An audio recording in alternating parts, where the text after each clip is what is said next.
O nosso assunto hoje é um assunto altamente complexo. Ele talvez seja um dos assuntos mais complexos do espiritismo e o desafio é usar aí 40 minutos, meia hora, para a gente ter uma noção sobre esse tema que são os fluidos, né? Vamos começar dizendo o seguinte. Allan Kardec viveu lá no meados do século XIX, né? Foi quando ele codificou a doutrina espírita, a partir de 1857, e durante esse período havia uma nomenclatura científica vigente. Obviamente, ele se utilizou daquela que estava conhecida na época, a nomenclatura científica, que chamava, em geral, tudo aquilo que nos cerca e que é invisível de fluido. Hoje em dia, talvez, se ele fosse codificar a doutrina espírita, possivelmente ele utilizaria outros termos, né? Como, por exemplo, campo, como, por exemplo, ondas, coisas que só vieram a ser definidas e descobertas depois, no início do século XX, com o advento da teoria ondulatória na física clássica. Essa nomenclatura, ela pressupõe, exatamente como a ciência da época acreditava, que tudo estaria imerso em algum tipo de fluido. Porque a noção do eletromagnetismo que influencia a matéria, ela só veio chegar às cátedras 20, 30, 40 anos depois. Muito inteligente, garoto muito inteligente. Muito bem. Então, a gente vai usar essa nomenclatura. Por que eu comecei falando sobre esse assunto, né? Porque a gente vai usar a nomenclatura kardeciana para que a gente consiga se guiar pelos conceitos. Porque mais importante do que a nomenclatura é o conceito que ela carrega. E o que é um fluido? O que, em geral, que a gente diz que é um fluido? Eu vou pedir para vocês olharem aqui, eu vou aumentar esse slide. Ele é um slide explicativo do que é um fluido, né? Um fluido é qualquer substância, qualquer coisa capaz de fluir, como líquidos e gases. Então, líquidos e gases são fluidos. E o fluido ele é caracterizado porque ele não resiste de maneira permanente a mudanças de forma provocadas pela pressão. O que isso significa? Significa que se eu colocar a água dentro de um copo e eu fizer pressão e eu tirar a pressão, a água vai mudar a sua forma. Ela não resiste de maneira permanente a mudanças de forma provocadas pela pressão. Um gás, mais ainda, eu vou encher lá uma bola de aniversário e depois, quando eu abrir ou quando eu furar a bola, o gás não vai ficar no formato da bola, porque ele é um fluido, ele vai se desfazer, vai se espalhar pelo ambiente. É isso que caracteriza um fluido. Eu não vou gastar muito tempo aqui falando de 4 conceitos, mas são conceitos fundamentais para a gente entender depois, e a gente vai voltar a eles quando a gente falar de fluidos espirituais. O primeiro é pressão. Pressão é a quantidade de força dentro de uma determinada área. Então, se eu tenho uma área grande, a minha pressão, uma mesma força, a minha pressão é menor. Se eu concentro a minha força, a minha pressão é maior. Então, se a gente pensar que o fluido ele reage ao pensamento, e a gente vai ver que é assim que funcionam os fluidos espirituais, o pensamento seria a força e a área seria o foco. Então, se eu concentrar a minha vontade num foco específico, é o equivalente a eu estar colocando alta pressão no fluido. Da mesma maneira que eu faço numa garrafa d'água, ou quando eu coloco a restrição numa mangueira, por exemplo, eu estou diminuindo a área, então eu estou aumentando a pressão. Então é assim que também o pensamento age sobre os fluidos. Eu tenho vontade, que é a força, e eu tenho foco, que é a área onde essa força está aplicada. Um outro conceito importante é o de densidade. Densidade é a quantidade de massa por volume. Então, quanto mais massa no mesmo volume, mais denso é um fluido. Por exemplo, é natural que a gente saiba que a água é mais densa que o ar. Se eu colocar uma mistura de água e ar, o ar vai ficar por cima, a água vai ficar por baixo. Se eu colocar uma mistura de água e óleo, o óleo vai ficar por cima, a água vai ficar por baixo. Porque a água é mais densa do que o azeite, do que o óleo de cozinha, ou então do que o petróleo que está embaixo da terra. Se eu tirar uma foto do reservatório de petróleo, a parte de baixo do reservatório é composta de água, a parte do meio é composta de óleo e a parte de cima é composta por gás, porque eles são divididos de acordo com a sua densidade. Fluidos mais densos ocupam as partes inferiores de um determinado espaço. E a gente vai ver que em várias narrativas espíritas, os espíritos costumam falar sobre fluidos densos, né? Então, a densidade do fluido espiritual é exatamente aquilo que nos prende à parte, digamos assim, mais inferior de um determinado espaço. A vazão é a quantidade de fluido, a quantidade de massa de fluido que passa por unidade de tempo em determinada seção. Então, eu tenho mais vazão ou menos vazão se passa mais fluido por aquele mesmo espaço numa determinada quantidade de tempo. Tá? Então, eu posso projetar mais fluido ou menos fluido. Quando a gente falar de mediunidade, de efeitos físicos, por exemplo, a gente estará falando de vazão. Há uma quantidade necessária de fluidos para promover fenômenos físicos. É preciso uma vazão mínima daqueles fluidos para que o fenômeno possa ocorrer. E, por fim, viscosidade. Viscosidade é o quanto aquele fluido gruda, né? O fluido mais viscoso é o fluido que adere mais a uma superfície sólida. A medida de fluidez é a capacidade de fluir. A viscosidade seria o oposto da fluidez. Então, quanto mais viscoso o fluido, mais difícil é dele fluir. Não, o fluido viscoso é aquele fluido que gruda, fluido grudento. Uma cola, por exemplo, é um fluido altamente viscoso e um óleo é um fluido pouco viscoso. Existem óleos mais viscosos e menos viscosos, mas em comparação com a cola, ele é menos viscoso. A água é menos viscosa também. Muito bem, esses são os conceitos da ciência sobre fluidos, né?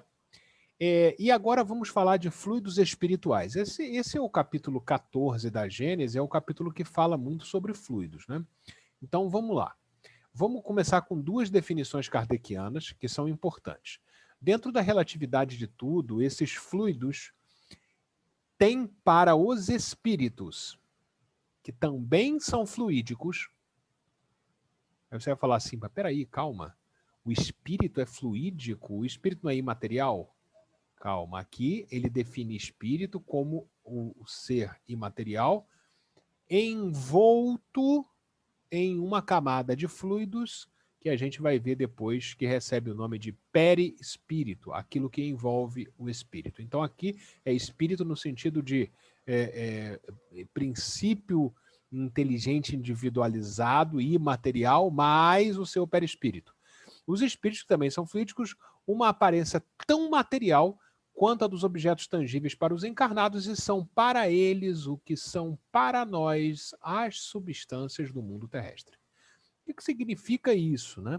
Significa que, para os espíritos desencarnados, os fluidos espirituais, que é isso que a gente não sabe bem o que é um nome genérico, eles são a matéria do mundo espiritual. eles são o local, o substrato sobre o qual os espíritos interagem entre si. Então, a gente vai chegar lá para definir muito bem o que é isso, né? Vamos ler a outra parte aí kardeciana que é importante. Como princípio elementar do universo, o fluido cósmico espiritual é um outro conceito. O que é fluido cósmico espiritual? Seria o fluido lá do Big Bang. O fluido cósmico universal é a essência da matéria, é a quintessência da matéria, é o estado natural do objeto ou do conceito que forma a matéria. A partir do fluido cósmico universal, existem as modificações, e essas modificações chegam na matéria tangível. É exatamente isso que a gente vê aqui, ó. Fluido cósmico universal, ele vai se diferenciando e chega na matéria tangível. Então, ele é o que Kardec explica aqui. Assume dois estados distintos. O da eterização ou imponderabilidade, que se pode considerar o estado primitivo, e o da materialização ou da ponderabilidade, que é, de certa forma, consecutivo àquele.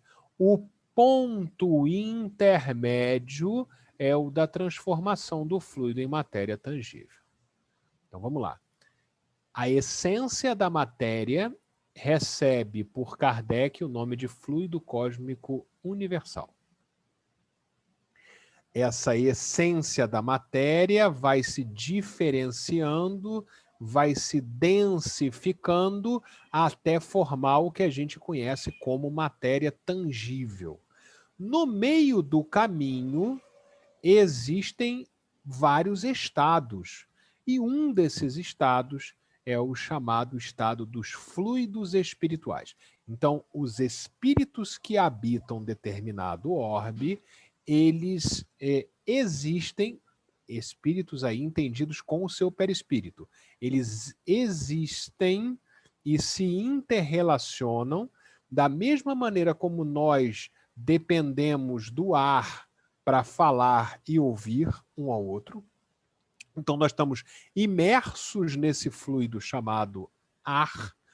Os espíritos desencarnados também estão imersos em um fluido, em uma atmosfera espiritual que recebe na codificação o nome de fluidos espirituais, que não são nem o elemento primitivo e nem matéria tangível. São alguma coisa entre um e outro. Vamos lá. Esse é o último que eu vou apresentar com textos assim, mas é porque não tem muito como a gente falar sobre os fluidos sem apresentar isso. Mas antes vamos conversar um pouquinho. Esses fluidos, eles reagem ao pensamento. Isso é uma característica desses fluidos espirituais. Eles são moldáveis ao pensamento, eles reagem ao pensamento. Quando a gente lê nas obras de André Luiz, por exemplo, os espíritos dizendo que há formas pensamento, na verdade são reflexos do pensamento que podem ser observados nessa atmosfera espiritual ou nesses fluidos espirituais. O André Luiz usa o nome formas pensamento. São construções mentais mantidas pela vontade, seja consciente, seja inconsciente, e que existem nessa atmosfera de fluidos espirituais. Esses fluidos, então, como eles reagem ao pensamento, eles têm algumas qualidades. E essas qualidades são exatamente as qualidades do pensamento. Então, esses fluidos vão assumir boas qualidades ou más qualidades, dependendo do ambiente de pensamentos em que eles estão. Eles são neutros, os fluidos não são nem bons nem maus por natureza. Eles são neutros. Vamos ver o que Kardec escreveu sobre isso, né? Sendo esses fluidos o veículo do pensamento, e podendo este modificar-lhes as propriedades. Olha só, é o veículo do pensamento. Então, o pensamento ele passa por esses fluidos, ele é uma vibração nesses fluidos, da mesma maneira que a voz é uma vibração do ar, o pensamento é uma vibração dos fluidos espirituais. É evidente que eles devem achar-se impregnados das qualidades boas ou más dos pensamentos que os fazem vibrar, modificando-se pela pureza ou impureza dos sentimentos. Isso é o André Luiz dá o nome de psicosfera. O que é psicosfera? É exatamente essa atmosfera de fluidos espirituais que reage de uma maneira mais próxima ao pensamento de um determinado espírito. Então é por isso que é muito comum a gente ver relatos, o próprio André Luiz tem vários, em que ele consegue ler o que acontece em volta de uma pessoa, observando esses fluidos que são mais próximos daquele espírito ou que estão mais interagidos com o perispírito dele. Então, o fluido ele vai obter a qualidade boa ou má, dependendo do pensamento e do sentimento a que ele está submetido. Se os eflúvios são de boa natureza, o corpo ressente uma impressão salutar. Se são maus, a impressão é penosa. Se são permanentes e enérgicos, os eflúvios maus podem causar desordens físicas. Não é outra a causa de certas enfermidades. Aí ele vai trazer um outro elemento. Quando a gente está encarnado, então, aí você fala assim, o espírito ele está encarnado ou ele está desencarnado? É verdade, mas é uma meia-verdade também. Por que é meia-verdade?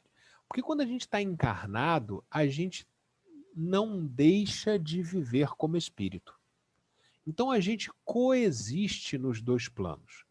A gente existe enquanto manifestação física da inteligência e a gente continua interagindo com o mundo espiritual. É por isso que no livro dos médiuns, Kardec vai dizer que, de uma forma genérica, ou seja, lato sensu, todos somos médiuns. Não significa que todos temos aquela mediunidade no sentido estrito sensu, mas a gente vive uma vida espiritual. Então, mesmo encarnado, a gente pode influenciar e ser influenciado pelos fluidos espirituais. E quando essa influência, através dos fluidos espirituais, é uma influência positiva, via perispírito, aquilo é absorvido pelo corpo físico e esse corpo físico sente uma sensação agradável. Às vezes, o contrário também acontece. Quando eu mergulho numa atmosfera espiritual com fluidos saturados de pensamentos negativos, isso também pode passar até o meu corpo físico e trazer desde desconforto, cansaço, e se forem enérgicos e permanentes, isso pode se consubstanciar em uma doença física. Os fluidos, isso é muito interessante, é a mesma lei da química, né? Existe uma lei na química que diz assim: semelhante dissolve semelhante. Então, se você tem uma molécula polar, ela vai se ligar a outra molécula polar. Se você tem uma molécula apolar, ela vai se ligar a uma molécula apolar. E aí tem uma curiosidade, o sabonete, por exemplo, o sabão, ele é uma longa molécula, tem uma grande parte apolar e tem uma parte polar. Por que isso? Porque ele tem que limpar tanto coisas polares quanto apolares. Então ele tem que limpar tanto azeite, que é apolar, quanto água, que é polar. São moléculas diferentes. Tanto é que se você jogar água em cima do azeite e tentar limpar com sabão depois, vai ficar uma lama. Mas se você jogar o sabão direto em cima do azeite, ele vai grudar no azeite e vai sair fácil. Então, esse é o mesmo princípio que se aplica aos fluidos. Semelhante dissolve semelhante. Kardec vai dizer, os fluidos se combinam pela semelhança das suas naturezas. Os dessemelhantes se repelem. A incompatibilidade entre os bons e os maus fluidos, como entre o óleo e a água. E aí você pergunta assim, por que é que não pode coexistir no mesmo ambiente espiritual espíritos de gradações maiores e espíritos de gradações muito menores? Porque os fluidos são incompatíveis. Ao chegarem os espíritos mais superiores, os espíritos mais inferiores, eles se retiram automaticamente do ambiente. Eles muitas vezes, eles relatam para a gente que foram expulsos. Eu fui expulso, eu estou preso. Isso tudo é a sensação que ele tem por causa da dessemelhança entre fluidos. Então, ao chegar ou ao higienizar uma atmosfera espiritual, a gente tem um fenômeno que é o da repulsão entre fluidos diferentes. Certo? E, por fim, Kardec vai dizer, as moscas são atraídas pelos focos de corrupção. Destruídos esses focos, elas desaparecerão. Os maus espíritos igualmente vão para onde o mal os atrai. Eliminado o mal, eles se afastarão. Então, esse é o caso, por exemplo, das chamadas obsessões simples, em que você, por um determinado hábito ou por uma determinada preferência, você se acostuma a viver em uma atmosfera espiritual mais densa. E essa atmosfera espiritual mais densa cai na última frase, as moscas são atraídas pelos focos de corrupção. Então, a gente tem aquele ditado, né? Diga-me com quem andas e te direi quem és, né? Mas do ponto de vista espiritual é o contrário. Diga-me quem és e eu te direi com quem andas. É assim que funciona o princípio de semelhança e de semelhança, o princípio de dissolução entre os fluidos de diferentes qualidades. Então, vamos falar agora de uma composição desses fluidos que é, vamos dizer assim, em certa medida, inseparável do espírito. Kardec ele cria esse termo, né? Ele era um estudioso de botânica e ele conhecia o termo perisperma, né? Que é aquilo que envolve a semente. Então, um determinado fruto, o que envolve a semente é o perisperma. Está aqui o nosso amigo perisperma envolvendo a semente. Peri significa aquilo que envolve. Então, ele, por semelhança, ele criou a palavra perispírito, que é aquilo que envolve o espírito. Ele recebeu dos espíritos a informação de que esse ser imaterial, o fonte da inteligência e da moral, ele é sempre acompanhado. E aí seria assim necessário pelo menos mais um dia de palestra pública, mas o ideal é que fossem 10 ou 20 numa sequência, porque é um assunto muito complexo. Ele é sempre acompanhado de uma certa quantidade de fluidos que acabam fazendo parte desse sistema do espírito. É de tal forma presente isso para o espírito que Kardec chama de espírito, maior parte das vezes, não só a essência imaterial, mas também o perispírito que o acompanha. Mesmo os espíritos puros têm perispírito. Os espíritos dizem no livro dos espíritos assim, é tão sutil que é como se para vós ele não existisse. Como se para vós ele não existisse, mas ele existe.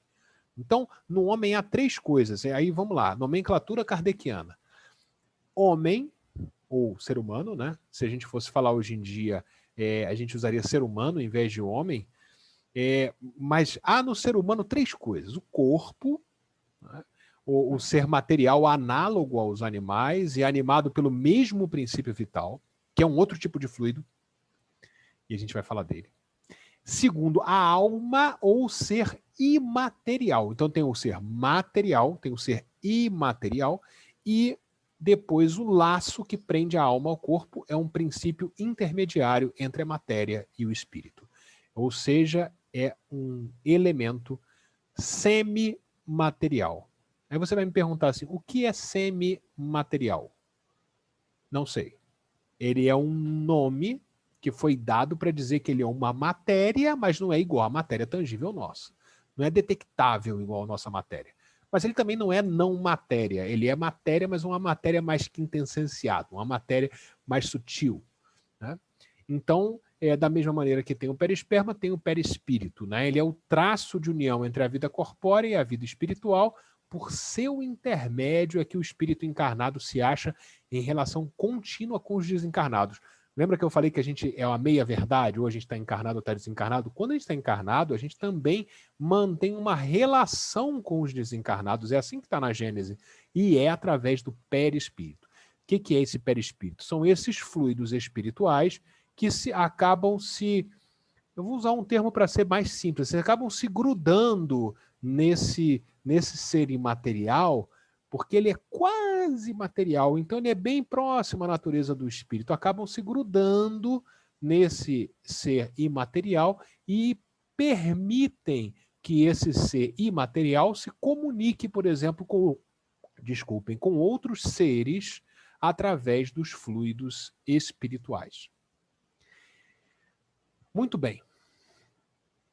Eu vou ver se a gente consegue falar um pouquinho sobre as propriedades desse perispírito, que são as propriedades dos fluidos espirituais.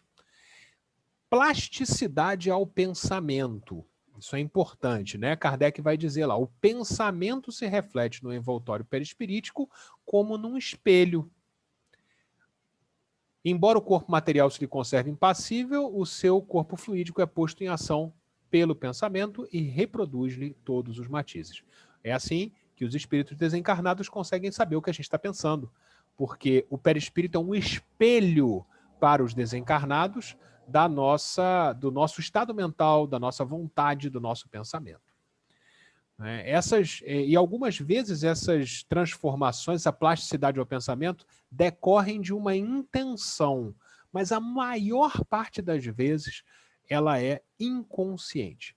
Então, quando você pensar assim, poxa, se todo mundo soubesse o que eu penso, sabe. Os desencarnados sabem aquilo que você pensa, mesmo aquilo que você quer esconder, porque o seu perispírito é o seu dedo duro. Ele reflete o seu pensamento. É claro que não é qualquer desencarnado que vai ter a capacidade de ler isso no seu perispírito, até por causa da semelhança e dessemelhança dos fluidos. Mas a sua vida é um livro aberto. Uma outra propriedade do perispírito é a luminosidade. Aí você fala assim, o espírito de luz. Isso tem um certo fundamento kardeciano.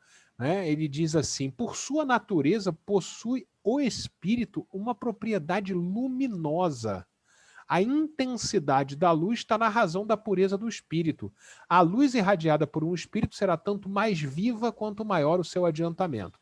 Aqui me parece muito claro que Kardec não tinha as palavras, não tinha as ferramentas da ciência para definir o que é campo. Isso aqui é a definição de campo, porque a luz era a coisa mais próxima que tem de se falar de campo eletromagnético, campo de pensamento. Então, o campo mental, como o André Luiz chama, do espírito, ele é tão mais robusto, tão mais forte, quanto mais puro é esse espírito, até porque ele domina melhor o seu pensamento e, portanto, os fluidos que o envolvem. Uma outra propriedade do perispírito, visibilidade. É interessante, né? Porque para nós o perispírito é invisível, mas como ele é formado de substância etérea, o espírito, em certos casos, pode, por ato da sua vontade, fazê-lo passar por uma modificação molecular que o torna momentaneamente visível. Isso é o caso das aparições, certo? Então, as aparições são um caso de visibilidade do perispírito. Como a gente já entendeu que o perispírito é uma quantidade de fluidos espirituais grudados ali no espírito, que envolvem o espírito, a alma, né? E que esses fluidos, eles são de mesma natureza, esses fluidos espirituais e o monitor que está na sua frente, o teclado, a água que você bebe, eles têm a mesma natureza, eles são do elemento material, só que um é altamente densificado e o outro nem tanto. Então, é possível para um espírito que consiga fazer essa modificação densificar um pouco mais o perispírito de maneira que ele se torne visível em determinadas situações. Nós não estamos falando aqui de materializações, tá? Kardec ele não teve a oportunidade de observar o fenômeno de materialização completa de um espírito. Ele está falando aqui da vidência mediúnica. Tá? Então é a visibilidade ao médium, ou a mais pessoas, né? Mas aqui nós estamos falando do fenômeno de vidência mediúnica. O perispírito também tem a propriedade de sensibilidade. E aqui é muito interessante a gente parar para observar que a essência do fluido é a comunicação. A essência do fluido espiritual é promover um ambiente de comunicação entre os espíritos. Então, a sensibilidade do perispírito, ela é uma evidência de que esse perispírito entrou em contato com outra coisa que não ele. E ele vai falar, né? O perispírito é o órgão sensitivo do espírito, por meio do qual ele percebe as coisas espirituais que escapam dos sentidos corpóreos. Então, pelo sentido espiritual ou psíquico, elas se generalizam. O espírito vê, ouve e sente por todo o seu ser. Isso é muito interessante, né? Você já pensou que você pode ouvir pelo pé? Ou ver pelo cabelo, por exemplo? E aí o espírito vai dizer para você assim, eu percebo. Vai dizer assim, que coisa pobre, né? O espírito percebe. Deve ser tão triste ser espírito. Não, triste é estar encarnado em termos de capacidade de percepção. A gente está dentro de uma casinha que só tem 5 janelinhas. Cada janelinha dessa a gente chama de um sentido. Então a gente diz que a gente vê, que a gente vê pelo olho, a gente ouve pelo ouvido, a gente cheira pelo nariz, a gente sente gosto pela boca e a gente toca pela pele. Isso são as 5 janelinhas. O espírito desencarnado não tem janelinha. O perispírito percebe por todo o ser através dos fluidos espirituais. E a última propriedade é a propriedade de expansibilidade e irradiação. Esses fluidos exercem sobre o perispírito uma ação tanto mais direta quanto por sua expansão e sua irradiação, o perispírito com eles se confunde. Essa parte, para mim, é uma das que mais explica o que é um fluido espiritual. Né? O fluido espiritual, ele realmente se mistura com o perispírito. Ele se confunde com o perispírito. Ele penetra o perispírito e o perispírito penetra o fluido espiritual. Da mesma maneira que o ar, ele penetra e é expelido pelo nosso corpo naturalmente. Quando a gente inspira e expira, nós estamos, então, imersos e interagindo com a atmosfera. Da mesma maneira, o espírito está incessantemente interagindo com a sua atmosfera espiritual, que no caso não é formada de ar, mas é formada de fluidos espirituais. Me desculpem se está um pouco rápido, é porque realmente é um desafio falar deste tema em 40 minutos. Vamos seguir. E o perispírito tem algumas funções. Além dele ter propriedade, que é uma coisa intrínseca dele, ele também tem funções. Ele é um instrumental da mente. Então, o Kardec vai dizer que o perispírito é o traço de união entre a vida corpórea e a vida espiritual. Por seu intermédio, que o espírito encarnado se acha em relação contínua com os desencarnados. Ele é um instrumento da mente. A mente, o pensamento, ele é materializado no perispírito, certo? É por isso que o André Luiz, ele cria um termo chamado corpo mental. Esse termo é importante? Não, ele não é importante, não tem importância nenhuma. Ele tem só ele traz só uma lembrança para a gente de que o perispírito é o instrumental da mente. Então existe uma parte do perispírito, aquela que fica mais dentro do perispírito, é aquela que fica mais próxima do espírito, igual o perisperma que fica grudado na semente. Essa parte ela interage, reflete quase que automaticamente o pensamento, porque ela é instrumento da mente. E ela também é instrumento do corpo físico. Então, na parte mais externa, mais perto da casca, então pensa que a semente é o espírito, o perisperma é o perispírito e a casca é o corpo físico. Então, a parte do perisperma que fica mais para fora, mais próxima da casca por dentro, ela também é instrumental do corpo físico. O perispírito desempenha preponderante papel no organismo. Mas esse tal de perispírito, então, ele é meio eclético, né? Ele é quase imaterial quando ele está interagindo com o espírito, e ele é quase material ou tangível quando ele está interagindo com o corpo físico. É isso? É isso. É por isso que, conceitualmente, o Erasto vai dizer no Livro dos Médiuns para Kardec que o perispírito é formado por partes. Ele vai dizer, olha, acompanhado de uma parte do seu perispírito. O perispírito é formado por partes? Quais são os nomes dessas partes? O nome que você quiser dar. O nome tanto faz. Mas é importante saber que existe uma parte mais externa que interage com o corpo físico e existe uma parte mais interna que interage com o espírito. Então ele é instrumental da mente e também é instrumental do corpo físico. E o perispírito tem a função modeladora. Ele vai dizer assim, para ser mais exato, é preciso dizer que é o próprio espírito que modela o seu envoltório. Olha que legal. O seu perispírito é modelado por você. Ah, mas eu não me lembro que eu modelei meu perispírito. É inconsciente. Você só vai conseguir ter controle sobre o seu perispírito quando você tiver controle sobre os seus pensamentos. Quando você tiver presença.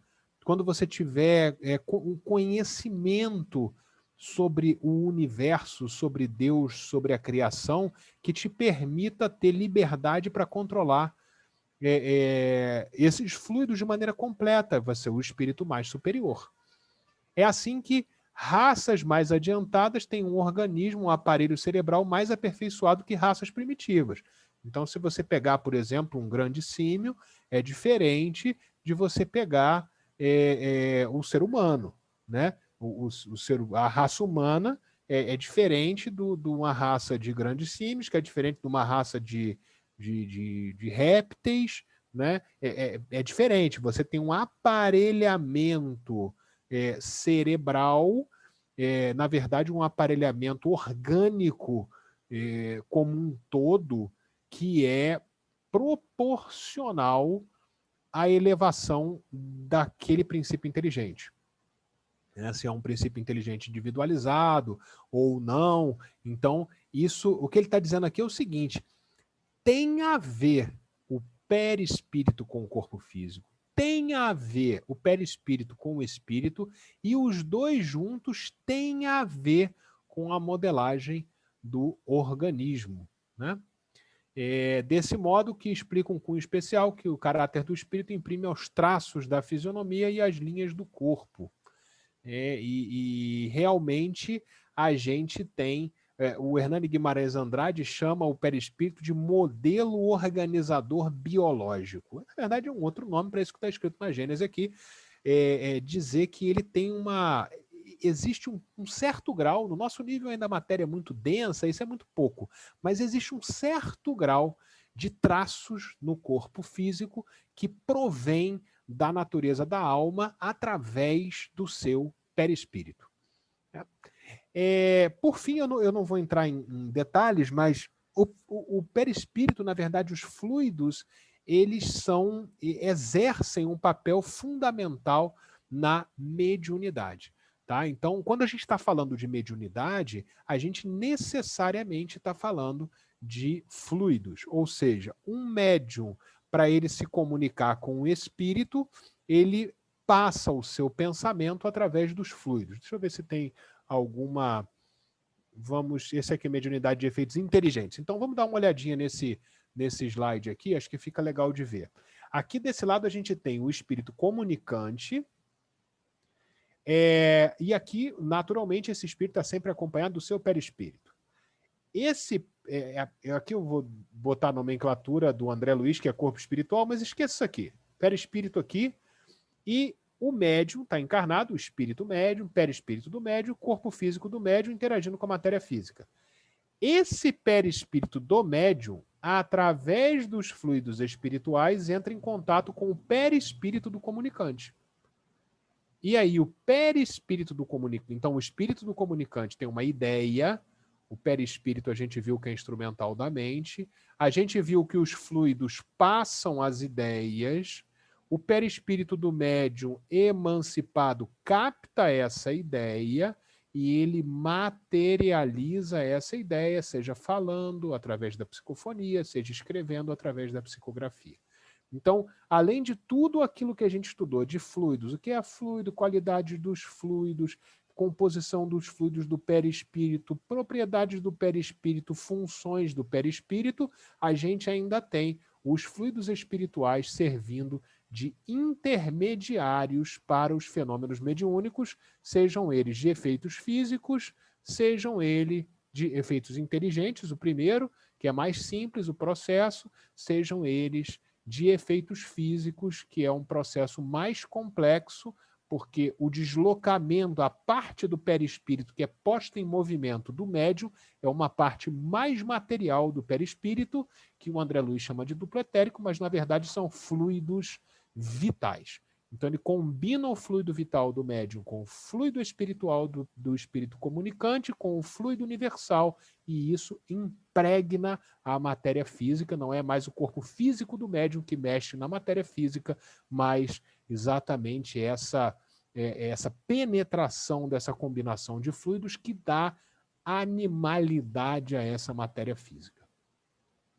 Olha, foi um desafio, tá? Da gente hoje falar sobre fluidos espirituais, perispírito, mediunidade de fluidos espirituais, qualidades dos fluidos, propriedades do perispírito e funções do perispírito em uma palestra pública de 40 minutos. Tá? Eu vou ficar por aqui e eu vou ver aí, o Maurício deve pegar aí a palavra de volta, tá bom? Uma boa noite para todos. Desculpem aí o tema um pouco técnico, mas é importante a gente ter essas noções sobre os princípios espíritas para entender os fenômenos dos quais a gente tanto fala, tá bom? Obrigado, viu? Pedro, muito obrigado.